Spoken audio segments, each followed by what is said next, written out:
Le cycle de la négativité. Je sais que je suis un nuage d'orage.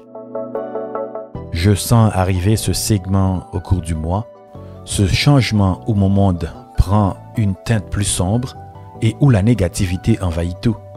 C'est comme une marée vraiment qui m'éloigne de ma famille, de ma progéniture.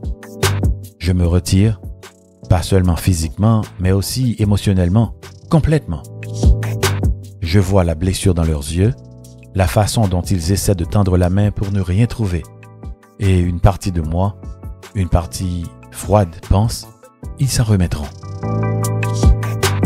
Je sais que cela vient de quelque part de profond. Les professionnels disent que c'est l'instabilité de la petite enfance, le modèle établi lorsque j'étais juste un ensemble de besoins non satisfaits. Je le comprends, intellectuellement. Cette blessure est ce qui me fait ériger des murs maintenant. Dans mon évolution, j'accumule les rejets, des schémas sombres, et je les stocke pour en faire payer l'addition à mes proches plus tard. Je n'arrive pas à démolir ces murs.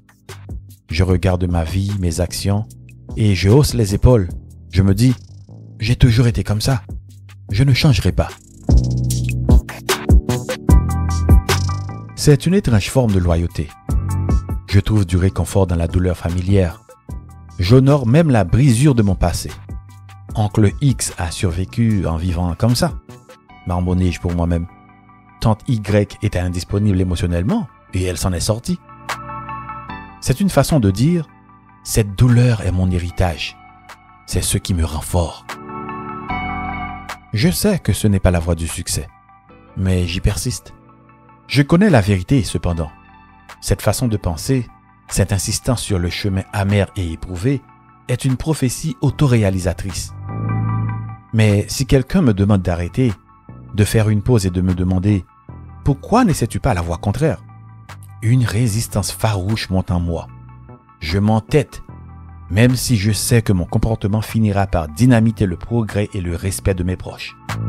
Je préfère survivre dans la négativité, comme je le vois, plutôt que de tenter une paix qui me semble étrangère et faible.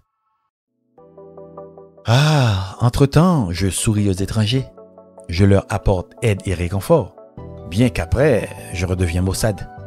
Car il m'est impossible de faire appel au divin avec foi, sachant que ces réponses à mes sollicitations sont la conséquence sine qua non de ma bonne relation avec mes proches.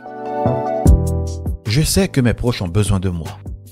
Mais mes sentiments sont bien plus supérieurs au désir des autres de se connecter avec moi. Mon style passif-agressif est la monnaie que reçoit mon plus proche entourage. La véritable horreur est de voir l'image miroir commencer à se former. Mes proches regardent. Ils apprennent ce cycle, ce retrait, cette défense, ce bouclier. Ils se préparent à hériter de cette tempête. Et pourtant, je reste fidèle aux vieux schémas qui n'ont jamais apporté de joie permanente à personne, m'accrochant à la conviction que lâcher la douleur, c'est renoncer à qui je suis. Et cela, je me dis que je ne peux tout simplement pas le faire.